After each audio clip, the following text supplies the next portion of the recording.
wasn't able to, go to when Francesco passed, to go to the funeral because I was working, and so this is my way of saying salute.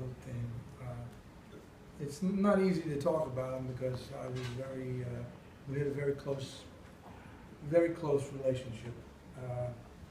I was introduced to Francesco. I had seen only one of his films at the time, Three Brothers. And I think I had seen Christ Stopped at Eppley at that time. But I was doing a play, it was after Barton Fink, and I had come back from Cannes, and we won all these awards and everything. I was in my dressing room, I was doing a play by Bertolt Brecht. And I was playing The Irresistible Rise of Arturo Ui. I spent a year watching Hitler. And I was playing Hitler, basically. And I got this letter from Scorsese telling me all about Francesco Rosi and what it was a typewritten letter, and about all these films and how he thought he was one of the great masters, and that he had some of his films and he would show me, and he said it would really be worth your while to meet him. So he set up a screening of Salvatore Giuliano, and it was another coincidence because I had made a terrible version of the same story with Michael Cimino called The Sicilian, and I was basically probably one of the only Italian-American or Italian actors in the whole film, and it was really not a very good movie. I'm sure it was better in Italy because it was dubbed, so I knew that story. So when I saw the film, I was just blown away, and Scorsese was told me how he watched it over and over again to prepare Raging Bull, which doesn't really kind of go hand in hand, but it's like compositional. Yes. And of course, I saw, how he had influenced one person immediately came to mind was Oliver Stone. I said, oh God, Oliver Stone just basically ripped him off. So then I looked for, I had only read a profile on Primo Levi. So then I went to the bookstore and they had retitled La Tregua, The Reawakening. So I was confused, and I wound up buying La Chiave a Stella, and that was my introduction to Primo Levi. And so then I read the books, and then the next year at Cannes, I had my first film, Mac, and then I met Francesco for the first time. And I was bigger at that time. I had gained some weight. Could you just sit down? Sorry. Okay. Thank you, because it's distracting. So anyway, we met for the first time, and we began this journey working on. He was writing the script with a few other fellas, and I would go to his apartment, and he would act out a lot of the movie for me. He would act out the story of the Greek and Primo Levi, and by then I started reading everything on Levi, and I got to see almost all his movies because Marty Scorsese taped some of his movies off television. He sent me all these VHS versions, and then there was a retrospective. And then we became friends, and we would talk over the phone and see each other again and again, and then I started losing weight. I was supposed to do the film in Italian, so I started studying Italian, and the film was postponed. Then I stopped losing weight, but I kept it. I started losing weight again. It was postponed again. And then we decided that we would do it in English. And then meanwhile, we would keep meeting and talking and meeting. By then, I had read everything on Levi. I read every book he had ever written. I knew actually a lot more about him than Francesco knew. And Francesco said, well, what would Primo? And then I went to Turin and met his family and everything. And then Francesco saw me how thin I was. And he said, oh, don't lose any more weight. He was really like nervous about it. And then, I remember we did a haircut test. And Pasqualino de Santos. Now, I was going to have my head shaved, basically. But because they're Italians, they did it with a scissor. So they were worried that I would have a lump on my head. And so they did it really slowly. And Francesco and Pasqualino stood there. I had never had two guys look at me while I was getting a haircut. And I was so thin, and I was like, oh my God, what are they worried about? And then finally, they saw the shape of my head, and of course they were very happy. And I had my lumps on my head. They were like, bellissimo, bellissimo, bellissimo. They kept rubbing my head, and I was like, oh God, you know, thank you. And they were so worried about the shape of my head. And then of course we got, you know, we had no doubles. You know, in a movie when you wear glasses, you always have a double. I had one pair of glasses that they found, and that was it. And that was it. So I could never, you know, I had to be very, very careful. So anyway, we wound up, we had to get, you know, getting the money was very, very, very, very hard. And we, you know, there was this French company, they dropped out, we went back and forth, and eventually I had to insure Francesco. You have to be insured.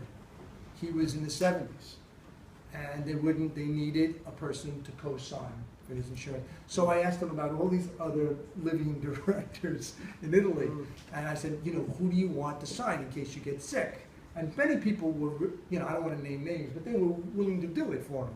Of course, he didn't like any of them. You know, I don't want them, I don't like this guy, I don't like that guy, you know. He's really, you know. So I said, well, who's going to sign for you? You know, he said, you'll have to sign for me. And I said, I can't direct the movie if you get, I'm in every frame. So I did sign for him.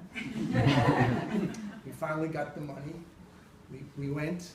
There was a huge snowstorm in the Ukraine. It was 3 feet of snow. We could not shoot. It was so deep. And Pasqualino, of course, had scouted the whole movie with him, and he said, we need more time. And we had fought to get 14 weeks. Pasqualino said, we need 18 weeks.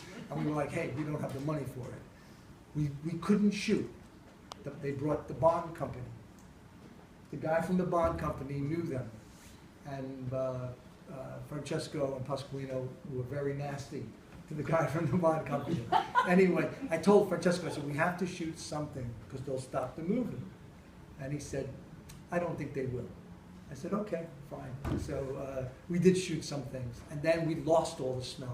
Then we had to make fake snow. And we had to shoot at like 3 o'clock in the morning. So it would be, you know, it would be really cloudy and there'd be a lot of smoke. And we brought in cotton and salt, and because all the snow just evaporated overnight. And so we were really up against, so we dug ditches, so they shot low angle, like Eisenstein against the sky. And of course, Francesco thought it was fantastic. You know, he was, he kept going, he was like Eisenstein, you know. So then we started that, and then we really connected, you know, sensibility-wise. And some of the dailies were ripped open in the Ukraine, and we lost the dailies.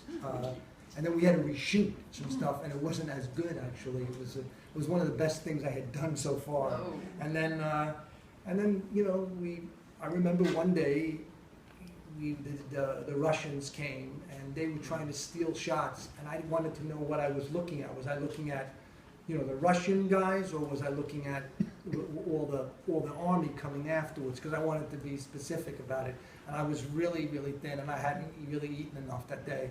And I kept asking him, what am I looking at? And there was a lot of miscommunication because there was Italian, Russian, Ukrainian, French, and one person English, me. And anyway, I had a big fight with him. I had a terrible fight with him. And I said, I can't work that way, because I had my clogs on, and I was freezing, and I was so hungry. And he said, oh, what are you going to do? Where are you going to go? What are you?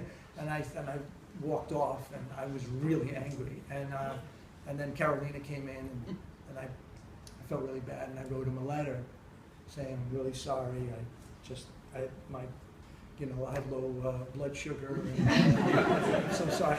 So I put it under his door. He got the letter. The next day, I came to the set, and Carolina was there, and he said, Carolina, meet your brother. He said, you know, and then, you know, we just, you know, it was a very long shoot. It was a very, very hard shoot. And I remember one day, there was one actor, he wasn't that good, he was having trouble, he was acting in English. And he wasn't that good. And you know, and I was trying to help him. And Francesco was really hard on him. And he was like, you know, do it again, do it again, do it again. And then I said, you're making him nervous, you know, he's getting worse and worse. And he says, okay, you know what? You help him.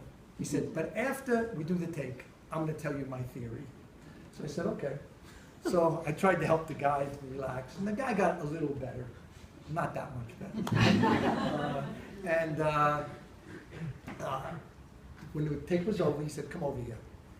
He said, in life, I'm going to ask you a question. I said, yes. He goes, is everyone a good actor in life? I said, no. He said, right? He said, some people are bad actors, right? I said, yes. Because every movie needs one bad actor. He goes, and he's it! He said, and that's my theory. He goes like that.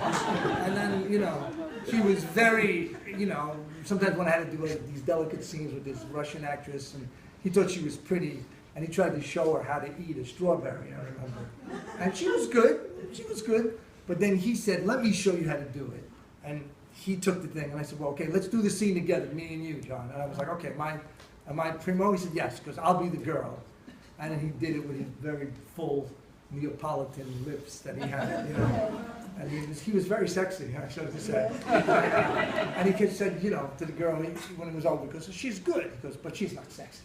He was very, very, opinionated about things. But it was a very hard shoot. Pasqualino, who was his cinematographer and his operator, he died in the shoot, actually in front of Marco Pontecorvo and me, because we were in another hotel. And that really, stopped shooting for us. So everything happened. So he lost his friend, and we continued, on. And then, we did the movie, and when the movie was over, they edited it very quick, and then he lost his editor, Mastriano. So it was all these people, and then of course Primo Levi was not alive. And then, we had sold the movie. We sold the movie based on a promo reel, or they saw a version of it. The people from Miramax, but not the head of Miramax at the time. Then Miramax saw the movie, Harvey Weinstein, and he didn't like the movie. He found the movie very not sentimental enough, not obvious enough, so he said, I'm not gonna, I said, yeah, but you spent so much money, how are we gonna sell it now to someone else? Now it looks like damaged goods. So it just stayed there. And then Francesco was really outraged about it because he had spent all this money. And then they wanted me to do another movie. And then I had a meeting with them, and I sat with Harvey, and I told him all about Primo Levi and blah, blah, blah. And I said, I'll do the other movie if you release the Truce. And that's how the Truce got released. I had to basically sell my wares. And he said to me, no, I'll do it anyways now that you told me. I said, no. Let's sign the contract. And it was a limited release. It was not all across the whole country. And the movie's not a perfect movie, but it's a very delicate film. And just that he was able to even get it made. People understand, Primo Levi now is thought of as this guy, but when he first was writing, he was not a popular writer, and Sequestro and Uomo was not a popular book. It's only now, that, in hindsight. But, Francesco introduced me to so many things. He introduced me to Primo Levi, to his films. When he worked on La Terratrema, he gave me this book that he did with his, on films you have continuity. You take pictures of everything. It used to be Polaroids. So everything, the way Antonio's shirt is, his watch, his glasses, everything is documented. Francesco drew every frame of La Terratrema. He drew every frame, and he could always draw.